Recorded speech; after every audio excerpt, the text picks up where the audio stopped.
विरोधी पाखे कौन प्रसंग ना अप्रसंग को प्रसंग करने से चेष्टा कर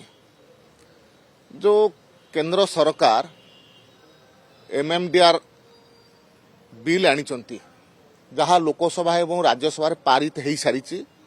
राष्ट्रपति अनुमोदन को अपेक्षा करिछि ताहा खनि क्षेत्र में श्रृंखला आनिबो एवं केंद्रर खनि मंत्री जी किशन रेड्डी कही सारी जे कौनसी राज्यर जो टिकस से पाउथुले कौनसी राज्य क्षतिग्रस्त हेबे नाही। जदि श्रृंखलित आनिया चाहूँगी केंद्र सरकार ताहले एमानकर असुविधा को जगह रोचे एवं लुहा पत्थर हो चून पत्थर हो ये सबू कथारे परोक्ष एवं प्रत्यक्ष भाव में साधारण लोक मध्य सहित जोड़ी होकर अच्छा जदि टैक्स रे श्रृंखला न आसीबो जदि ता ऊपर कौनसी नियंत्रण न रहिबो ताहले साधारण लोक मध्य आ द्वारा प्रभावित हेबे रेट फेट सब विभिन्न प्रकार बढ़िबो। तेणु साधारण लोकंकर हितरे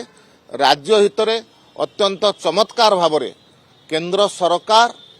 जो बिल को पारित करिसंती जहाँ एक्ट होगा जाउची संशोधन होगा एवं ताहा निश्चित भाव में ओडिशा स्वार्थ रे एवं साधारण जनता